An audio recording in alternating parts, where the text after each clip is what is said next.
Welcome to CC online lecture. Students, in today's session, we will talk about ethics in selling.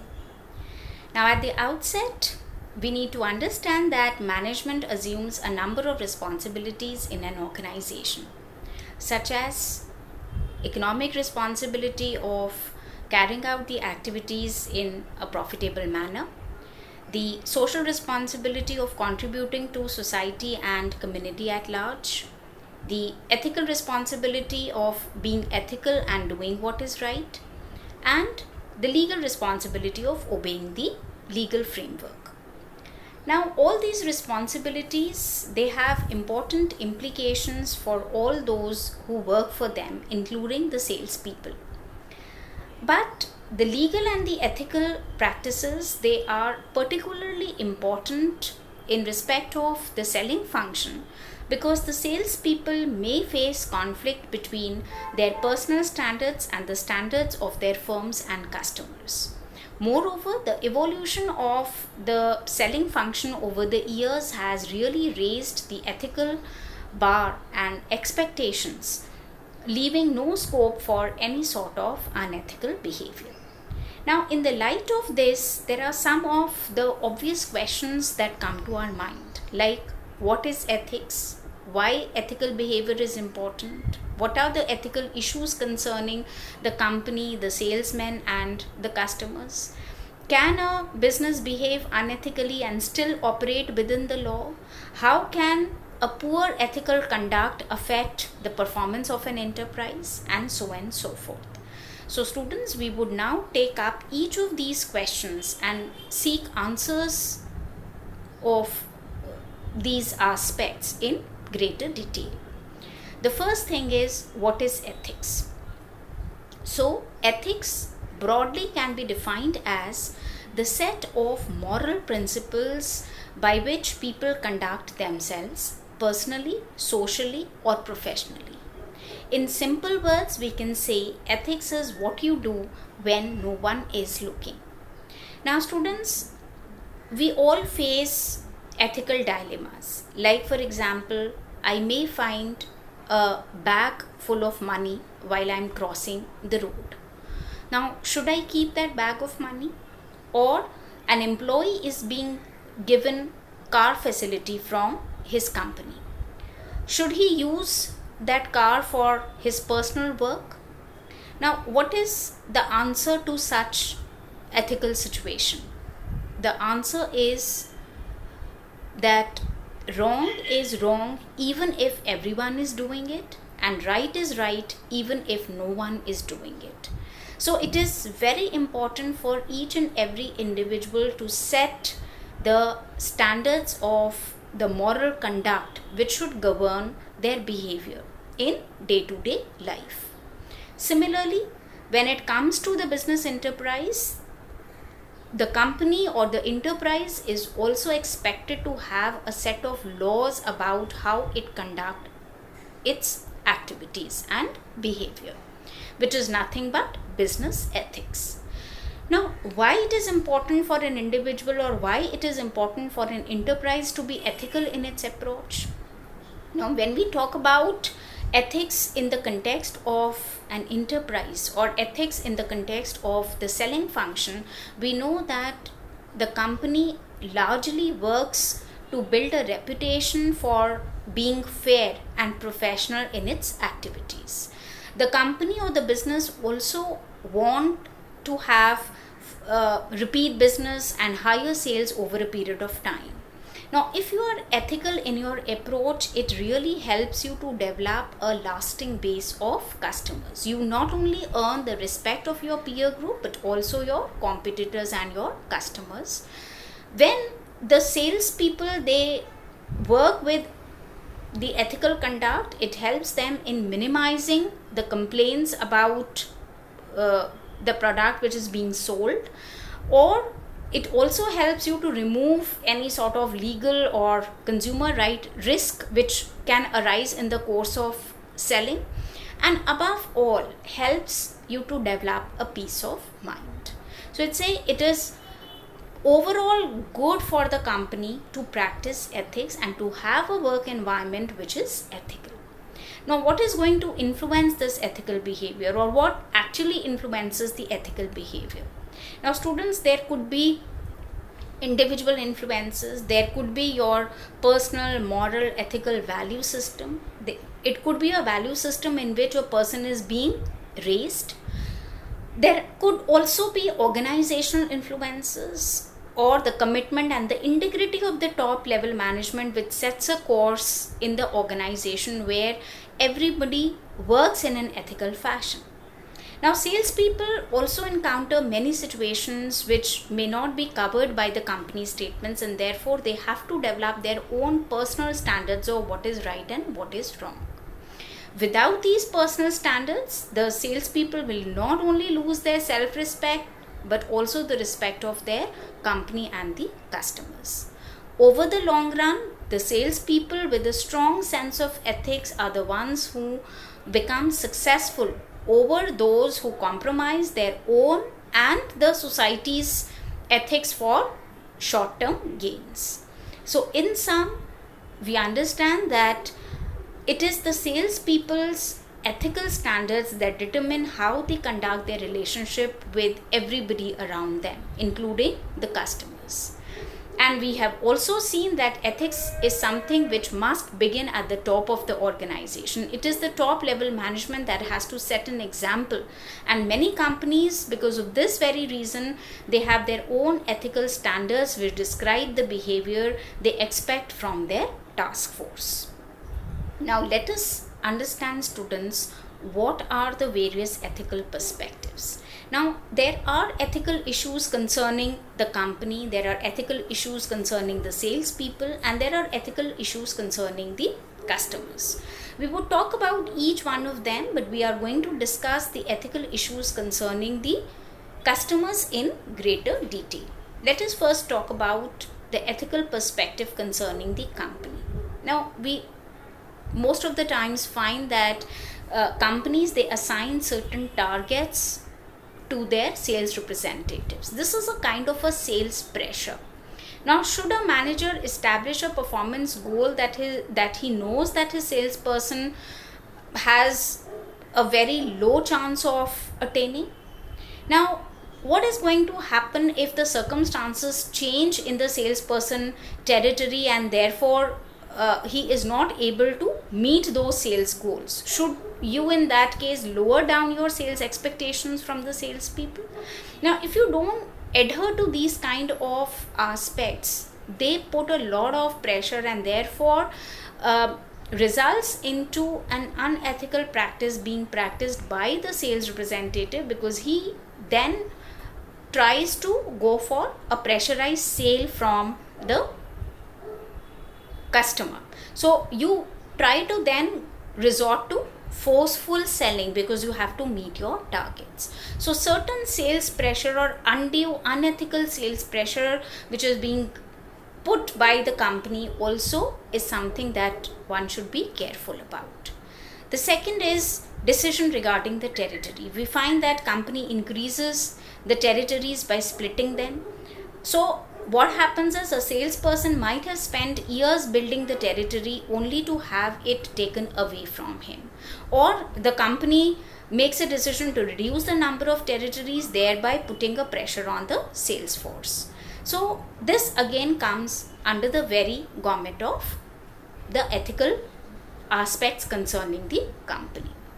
Or the third aspect, which is how you should be dealing with an ill salesperson. So suppose he is sick and the illness, you think that the illness has got a negative effect on business, and if the illness is going to continue, probably the performance of the company or the targets that you have set for yourself, you won't be able to meet that.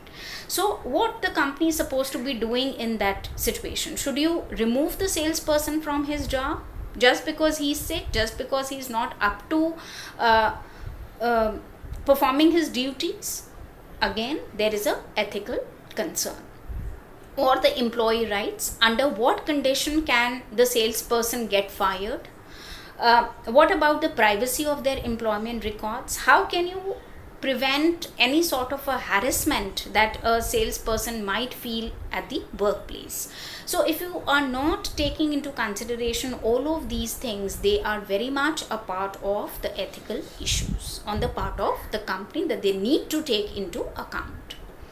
When we talk about ethical perspective from the point of view of the salespeople, we find that they are also at times not very ethical in their behavior and in their conduct towards the company. Like, they often report inaccurate working hours, or like the situation where they are inflating the calls contacting, they are misusing the confidential information or sharing this confidential information about the company with the competitors, joining hands with the competitors, so to say. They usually take credit for the good business that they do, or for the sales that they are about to close and they are in a position to close, and they pass on the blames and the faults onto the peer group, or stealing the leads of the fellow members and then continuing and contacting those leads and trying to convert them and closing sales. So all these again are the unethical practices that salespeople often resort to, and therefore they should not conduct themselves in such an unethical manner. The third and the more important aspect concerning the personal selling function is the ethics in dealing with the customers. Now we find that there are various unethical practices. What are these unethical practices? The first one is deception and misrepresentation.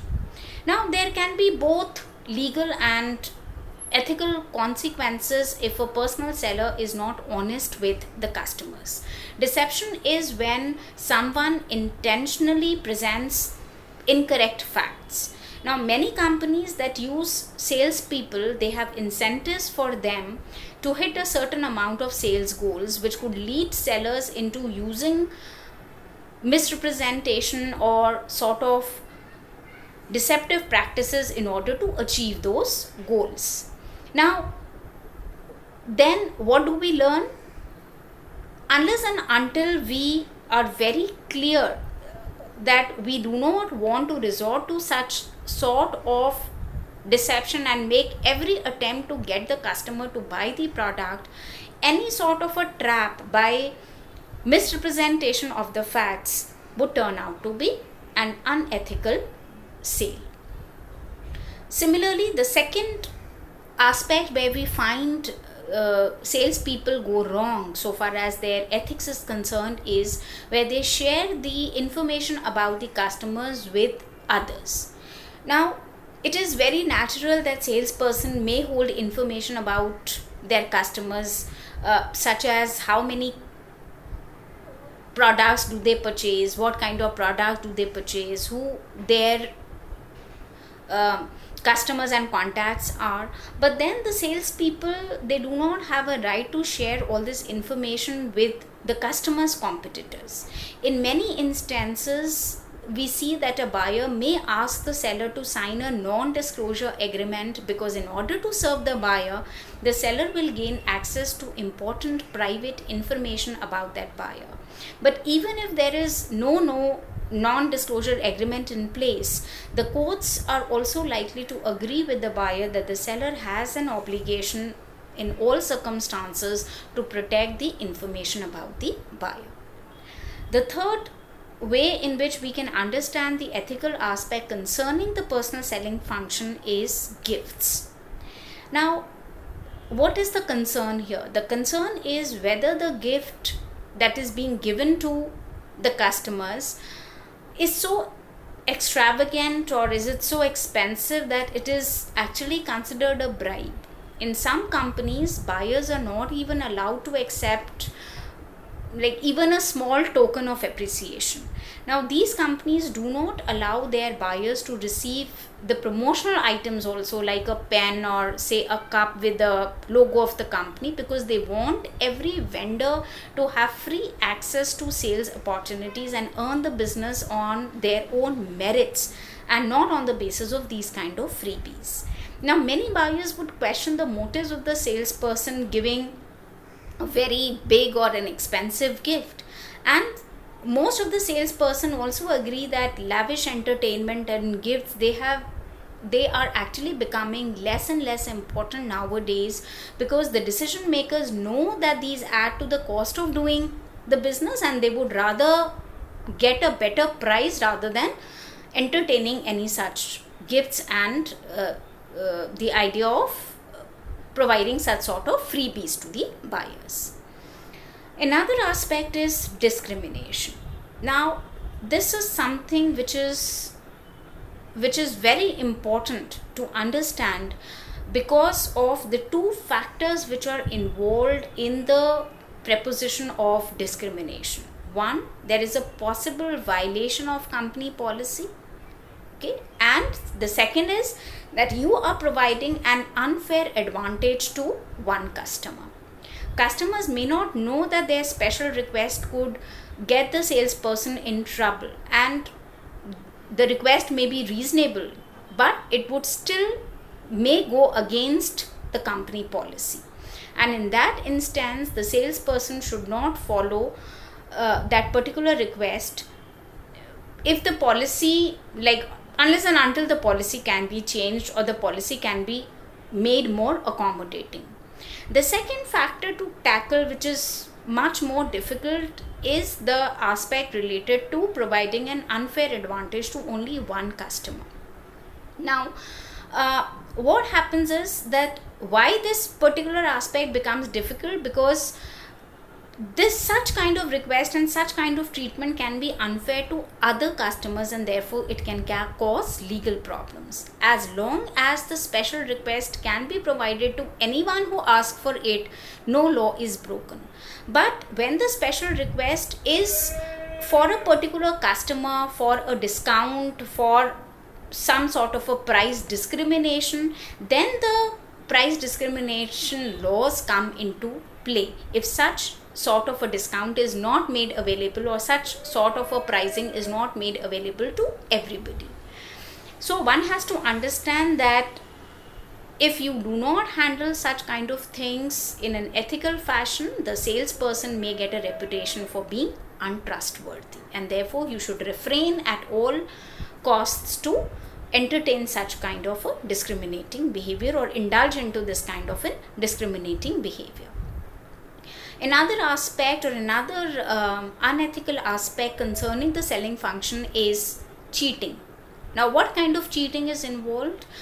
Cheating on the company. So here the question is whether the salesperson is cheating the company on the time and the effort that he is putting in. Some argue that the salesperson who is paid a straight commission, that is on the basis of the sales, is not stealing anything from the company, but others at the same time also argue that even in that instance the company is being deprived of possible sales that would be gained if the salesperson was working. Now, these are not the only issues that salespeople face. There are other aspects or the other basic selling principles that everybody should have an equal opportunity to earn business, and the customers remain free to make a choice. Manipulation, which is again a form of an unethical sale behavior, unfairly reducing or eliminating the buyer's ability or opportunity to make a choice, is nothing but an unethical behavior. Persuasion, on the other hand, may influence a buyer's decision, but the decision remains the buyer's decision only. Manipulation can include misrepresentation or claiming a product does something which is surely doesn't perform or doesn't work in that particular manner, but it can also include withholding some very important information or using hard sell tactics or other unfair sale things just in order to procure an order. So all of this is nothing but cheating either on the company or cheating on your clients or on your customers. Now, another aspect, students, that we need to understand is exaggerated claims and forceful selling. So it is often seen that you exaggerate what a product can do, and you also exaggerate the functional attributes and the other aspects of the product just in order to make it feel very attractive proposition to the customers, whereas you know very well that the product in question would not be able to perform all that you are promising the customer. Similarly, forceful selling turns out to be unethical, where you are trying to sell the product to a person knowing very well that he may not have any need for such kind of a product. Now, if you recall, here comes the role of prospecting. So it is very much required that the salespeople do their prospecting job well, so that they know what are the needs and the requirements of the prospects, and whether that particular product in question is compatible to their needs or wants or not. So if the product has no need for that particular individual, then the pressure tactics or the forceful selling should not be resorted just in order to get a sales order. Now, another thing is that once we have learned about all these kind of unethical practices or some sort of the ethical issues concerning the sales or concerning the salespeople or concerning the company, what should an enterprise do? How can an enterprise manage and maintain ethical code in the organization? Now, students, here comes the role of code of ethics. Now, what is a code of ethics and how can we understand the code of ethics? Code of ethics actually helps the business in building a culture of ethical selling. It actually defines the way a company operates or makes decisions and treat its customers, suppliers, and the peer members. Businesses therefore usually have their own codes of conduct. They develop their codes of conducts for ethical selling, and not only that, they also train their staff to follow them closely. So we can understand that these code of conduct actually help an organization or a business to describe the desirable and undesirable selling behaviors. They promote a high standard of practice. They reduce the risk of fair trade breaches, and above all, they help in making the salespeople take ethical decisions. Now, when we talk about this, we therefore are referring to, by and large, the professional conduct of the sales professionals. Now, what would that incorporate? Every organization is supposed to have a professional conduct, code of conduct for their selling people. What all it incorporates? One, that the salespeople are expected to conduct the selling activity with professionalism, ethics, and integrity. Second, they ensure that there is proper and true representation of facts. You have to ensure that they fairly represent the benefits arising out of the products and the services. Third is confidentiality. So you have to ensure that they maintain confidential information about the customers, and they do not share that information to anybody without the permission of the client. The professional code of conduct also has to include a disclosing conflict of interest statement. So the sales people, they are expected to disclose the potential conflict of interest to all the relevant parties, and whenever possible, they have to resolve the conflict before they become a problem. We have also seen that there are certain ethical concerns concerning the company and the employer or other. So your professional code of conduct should have a responsibility to the client also, that you are going to act in best interest of the customer or the client, and you are going to make all the efforts and strive to present them with the products and services that are going to satisfy their needs in the most compatible way. Similarly, the code would also list out the responsibility towards the company or the employer, that every sales people would be expected to conduct himself in a professional manner, and would also guard the proprietary information about the company or the employer.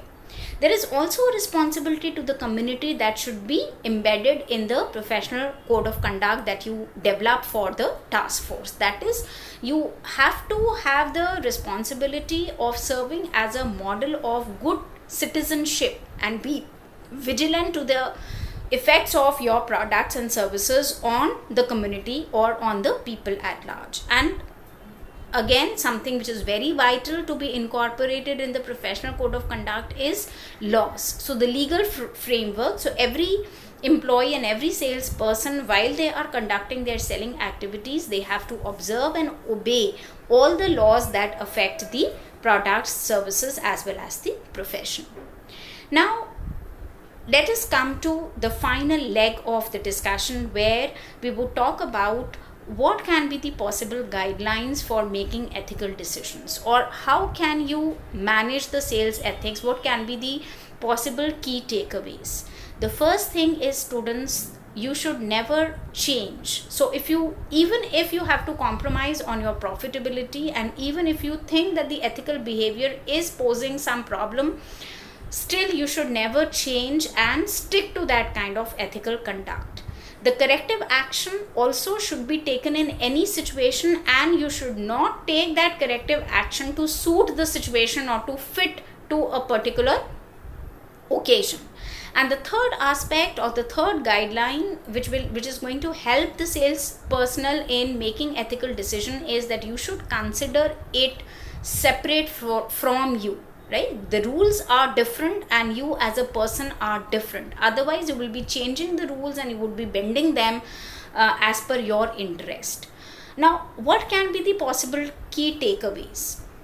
We understand that for most of the part, the salespeople are ethical professionals. They do face some unique challenges, ethical challenges, because of their job, including how to handle the unethical requests from the customers and making sure that they know and follow all the company policies while they are interacting with the people. But the salespeople, they cannot be under constant supervision. Even inside sales staff may be able to get away with less than ethical behavior, as no supervisor can watch or hear everything. So how would then the companies manage ethical practices at a larger end? The first thing is, the first and foremost requirement is for the businesses or the companies to codify the behavior, and we have already talked about the code of conduct. So the managers, they should develop the policies and the practices that codify ethical behavior. Not only that, train salespeople on ethics, on policies, ensure that these policies are religiously followed. In addition, the sales managers have to be aware of the laws, such as the laws governing the sales transactions, so that they can incorporate that particular legal framework and the legal aspects also in the code of conduct. The second is that while you have developed the policies, you also have to incorporate the company's broader mission and value system, and ensure that that particular mission and the value system of the company describe what is acceptable and what is not, and is duly reflected in the company's policies. Now, good ethical policies not only list or describe appropriate and inappropriate behavior, students, they also describe the underlying principles. So again, we do understand that not all ethical dilemmas can be listed in a form of the policy. So by detailing the principles and values that make up the reasoning behind the policies, salespeople and sales manager, they will be more prepared to respond appropriately to a given situation. The third is that you provide proper training to the salespeople on how to use that policy and how to implement the policy in letter and spirit. Now, one reason for providing this kind of a rigorous training is to secure greater support and application of the policy. But another reason is that should a salesperson engage in any sort of an unethical behavior or any sort of an illegal activity, the company stays protected. The fourth requirement, students, is to have an ethical environment. Now, the code of conduct or the policies or the procedures which affect the employees, they are created not just for the salespeople or because of the unethical aspects concerning the selling function. Marketeers also face ethical challenges in how claims are made in advertising. Supply chain managers also encounter ethical dilemmas while they are dealing with their vendors. Managers, in fact, in any area of the firm, they encounter challenges regarding equal opportunity and creating an appropriate professional work environment. And therefore, this has to come from the top level management, that you nurture an ethical environment and value system within the organization as very much a part of the culture of that particular business. The last thing is that even if anything goes wrong, you should have a mechanism in place so that you encourage reporting in the form of whistleblowing. So now the company should also enforce the policy and have those kind of procedures in place which make the enforcement workable. Now, for example, a company should have a mechanism for reporting an unethical activity in a way that protects the person from making the report. Many companies have anonymous message boxes that enable an employee to report unethical activity. Also, when you have a very conducive ethical work environment, you can be sure that there will be certain whistleblowers who would report and bring to light if any unethical conduct is happening in the organization, so that you can remove it, you can take certain action against such unethical practices, and can ensure that in future there is an ethical conduct in all that the company does, whether it is the company is dealing with the task force or the task force dealing with them, or at a broader level what we have discussed in today's session, the dealing of the salespeople with the customers. So thank you so much, students. I'm sure at the end of this particular session you would have gained an understanding of ethics in selling and how important it is for the selling people to be ethical in their approach. Thank you so much. Stay safe, stay protected.